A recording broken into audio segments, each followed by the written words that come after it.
Assalamualaikum warahmatullahi wabarakatuh. Apa kabarnya anak-anak? Semoga kalian dalam keadaan sehat walafiat ya. Tetap semangat ya. Kalian belajar di rumah, jangan patah semangat. Oke, sebelum kita mulai belajar, alangkah baiknya bila kita berdoa terlebih dahulu. Yuk, kita berdoa dimulai. Berdoa selesai. Baik, pada kesempatan hari ini Ibu akan mengajarkan materi baru, yaitu tentang apakah itu? Oke, kalian sudah siap alat tulis kalian? Siapkan pulpen, pensil, dan buku tulis kalian. Dicatat karena nanti pertanyaannya sesuai dengan materi ini. Oke, sudah siap? Oke. Materi hari ini adalah tentang teks prosedur. Apa sih itu teks prosedur? Kalian mungkin pernah melihat teknik cara membuat Indomie, ya kan? Lalu teknik cara menjahit, teknik kalian mengaplikasikan gambar di HP dan sebagainya. Nah, itu bisa dinamakan teks prosedur. Nah, itu bisa dibuat di dalam menggunakan teks prosedur. Atau ketika kalian berobat ke rumah sakit lalu diberikan resep, nah di situ kan ada cara menggunakan obatnya, meminum obatnya, ada peraturannya. Misalnya 3 kali 1 tablet atau 2 kali 1 sendok teh. Nah, itu bisa termasuk di dalam teks prosedur. Jelas ya? Paham? Oke, sekarang kita lihat pengertiannya. Apa sih itu teks prosedur? Nah, teks prosedur merupakan sebuah bahan tertulis untuk dasar menjelaskan tahap kegiatan dalam menyelesaikan suatu aktivitas. Nah, tadi kan Ibu sudah katakan, di dalam Indomie. Nah, di dalam Indomie di belakangnya di situ ada tekniknya, ada cara memasak Indomie. Nah, itu bisa dinamakan teks prosedur. Tuh. Lalu tujuan dari teks prosedur itu apa sih?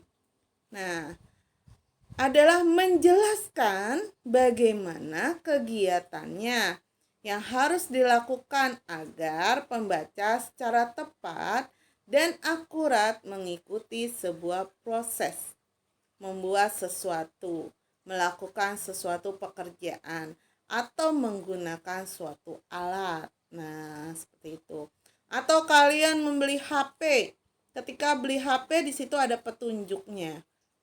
Ya kan, cara menggunakannya. Nah, itu juga bisa dinamakan teks prosedur. Nah, di sini teks prosedur ada aneka macamnya. Nah, ada teks prosedur sederhana, yaitu teks yang berisi langkah-langkah sederhana yang biasanya hanya 2 sampai 4 saja dalam melakukannya. Contohnya cara login Facebook, ya kan? Lalu cara mengupload foto. Nah, itu kan hanya 2 sampai 4. Atau cara kalian menjawab soal di Google Form. Nah, di situ juga caranya hanya 2 sampai 4. Nah, itu yang dinamakan prosedur sederhana. Kemudian ada teks prosedur kompleks. Nah, teks prosedur kompleks itu apa? Teks yang berisi banyak langkah dalam melakukannya. Nah, jadi banyak langkah-langkah yang harus kalian lakukan. Nah, contohnya apa? Cara membuat samba balado. Nah, lalu cara mengajukan pembuatan SIM, kartu SIM. Cara memperpanjang STNK. cara pembuatan KTP. Nah, itu memerlukan prosedur kompleks, banyak langkahnya. Tuh contoh-contohnya. Kemudian ada prosedur protokol. Nah, prosedur protokol itu apa? Teks yang pada setiap langkah bisa diubah, tidak harus runtun. Nah, walaupun berubah, tetapi hasil akhirnya tetap sama. Nah, contohnya apa? Misalnya memasak mie instan. Bisa merebus dengan memasukkan mie dan bumbu ke dalam air rebusan dari tungku. Nah, atau bisa memasukkan air panas ke dalam wadah yang berisi mie, lalu memasukkan bumbunya. Nah, itu kan bisa berubah, tetapi hasilnya akan jadi mie instan. Atau contoh lain misalnya, dimasak dulu airnya. Kemudian mie setelah mendidih, mie-nya dimasukkan. Nah, sedangkan bumbunya kalian taruh di piring. Kalian letakkan di piring. Ya kan, piring atau mangkuk. Ketika mie sudah matang, mie-nya baru dituangkan ke dalam mangkok atau piring. Nah, itu juga termasuk prosedur protokol karena prosesnya kan berbeda, Bu. Iya, tapi hasilnya sama. Jadi, setiap langkahnya bisa diubah, tidak harus runtun. Seperti itu. Nah, itu yang dinamakan teks prosedur protokol. Jelas ya? Nah, di sini ada pertanyaannya. Nanti dijawabnya di link. Oke? Sudah ya? Oke, kita masuk lagi ke ciri-ciri teks prosedur. Nah, ciri-ciri teks prosedur menggunakan pola kalimat atau imperatif yang harus ditaati dalam pelaksanaan teks prosedur. Contohnya apa? Tolong matikan keran air itu. Nah, itu menggunakan kalimat perintah. Nah, lalu jangan membuat ribut anak-anak. Saya minta kerjakan tugasmu tepat waktu. Itu adalah kalimat perintah. Ya. Atau masukkan mie ke dalam air mendidih. Nah, itu masuk ke dalam teks prosedur. Bisa. Jelas ya? Paham? Oke. Terdapat panduan langkah-langkah yang harus dilakukan. Ada poin-poinnya, ya kan? Langkah-langkahnya.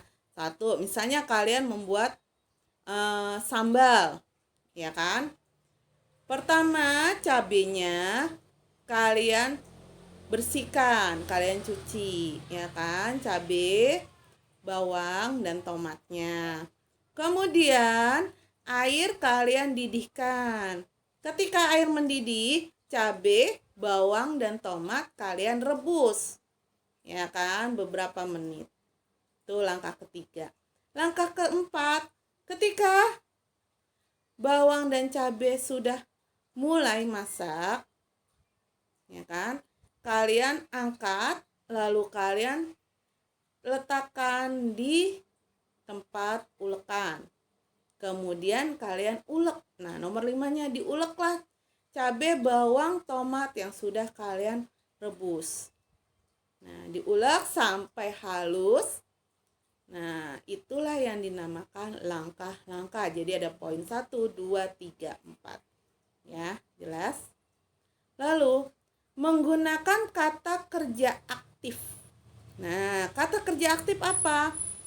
Ya, kata kerja aktif. Ani membungkus kado itu.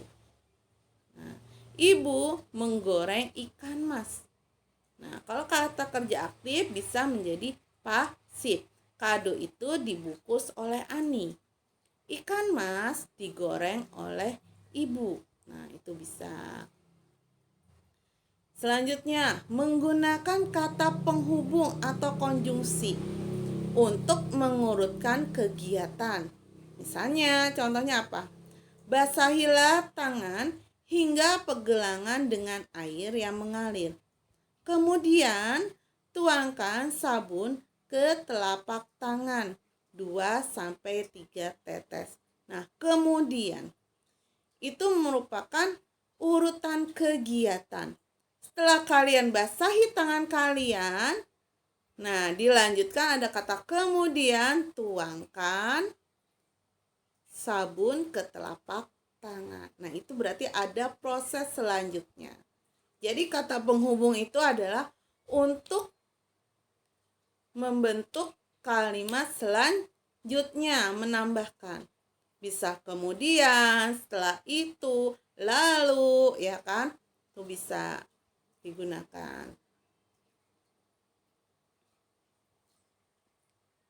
Lalu yang selanjutnya, terdapat aturan atau batasan dalam hal bahan atau kegiatan untuk melakukan kegiatan. Nah, ada batasan, misalnya ada langkahnya, kemudian ada kalau misalnya memasak ya, ada bahannya, ada langkahnya, ada alatnya. Nah, itu adalah aturan batas kegiatannya. Menggunakan kata keterangan untuk menyatakan rincian waktu, tempat, dan cara yang akurat. Ibu mengiris lobak menggunakan pisau tajam. Nah, di situ ibu mengiriskan lobak, jenisnya, kemudian ada alatnya. Intan menyiram bunga dengan tangki air miliknya. Aku harus pergi ke rumah paman sekarang. Nah, itu ada waktu. Itu yang dinamakan kata keterangan yang menyatakan rincian waktu, tempat, dan cara yang akurat. Tuh. Ya, sekarang itu menyatakan waktu. Pisau tajam, alat, ya kan? Tangki air miliknya, alat juga. Nah, ke rumah paman itu adalah tempat. Nah, jelas ya. Terdapat isi kegiatan yang dilakukan secara urut. Kalau tidak urut, disebut tips. Nah, itu. Jelas ya. Nah, di sini ada contohnya, yaitu bubur Manado. Nah, menu sarapan super sehat dan kaya serat. Penambahan singkong dan ubi ungu selain untuk memperkaya warna dan gizinya, juga membuat tekstur bumbu beras merah ini lebih pulen. Nah, itu kan ada tahapnya. Pertama, tahap keterangan menjelaskannya. Bubur Manado itu apa sih? Nah, baru di sini ada bahannya. 400 gram nasi merah, 200 gram singkong, dicuci potong dadu-dadu, 200 gram ubi ungu, dicuci, kupas, dan potong dadu-dadu, 2 batang serai digeprek, 1 ikat kangkung, cuci, petik daunnya, rajang kasar, 1 ikat bayam, cuci, petik daunnya, 1 buah jagung manis dipipihkan, ya. 1500 ml air. Nah, itu bahannya. Lalu langkah. Nah, di sini ada langkahnya kan, ada 1, 2, 3. Nah, didihkan air, masukkan berurutan nasi merah, singkong, ubi, jagung pipih, dan serai. Aduk sampai bubur mengental. 2. Tambahkan kangkung, bayam, aduk beberapa saat sampai jangan terlalu layu. 3. Angkat dan hidangkan panas ditemani ikan asin dan kerupuk. Nah, kerupuk maaf ya, kurang kak, Ibu. Nah, inilah yang dinamakan teks prosedur bubur Manado. Nah, kalau dilihat ini, berarti ini macamnya teks prosedur yang mana?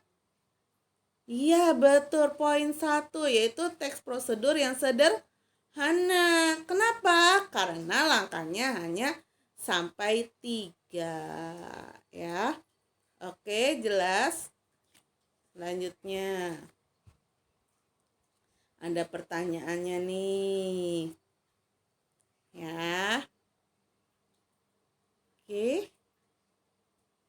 Jelas. Oke. Lanjut. Cara memainkan angklung. Wah, cara memainkan angklung juga termasuk teks prosedur. Nah, angklung merupakan warisan seni tradisional Indonesia sebagai warisan seni yang sangat berharga. Kita hendaknya belajar memainkan angklung. Nah, itu adalah pengertian dari angklung. Nah, lalu ada caranya. 1. Pegang angklung dengan tangan kiri. Pegang angklung dengan cara memegang simpul pertemuan 2 tiang angklung vertikal dan horizontal, sehingga angklung dipegang tepat di tengahnya. 2.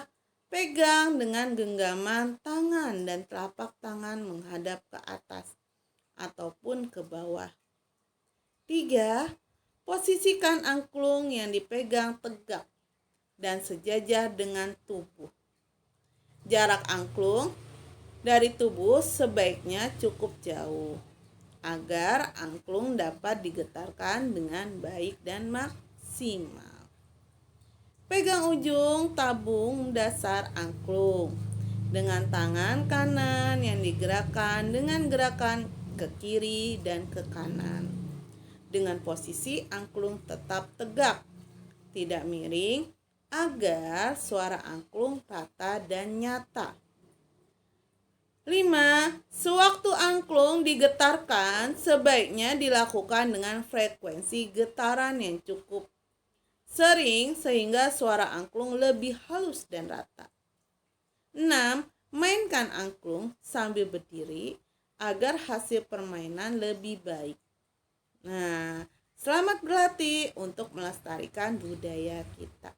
Nah, ini yang dinamakan cara memainkan angklung. Ini masuk poin mana? Macam-macamnya. Iya, poin yang kedua. Kenapa bukan yang pertama? Karena di sini langkah-langkahnya banyak ya. Tidak hanya 1 sampai 4. Kalau poin 3, Bu, tidak bisa. Kalau poin 4 kan cara-caranya bisa diacak tetapi hasilnya sama. Coba, kalau cara bermain angklung kalian acak, hasilnya sama tidak? Tidak. Jadi harus runtun. Jelas? Paham? Oke. Terima kasih sudah mendengarkan materi dari Ibu. Semoga anak-anak Ibu bisa semua ya. Nanti linknya kalian bisa mengerjakan dengan baik. Oke. Oh ya, kalian bisa juga nanti pagi besok ikut di Zoom pelajaran Ibu. Oke. Wassalamualaikum warahmatullahi wabarakatuh. Sampai bertemu minggu depan. Bye-bye.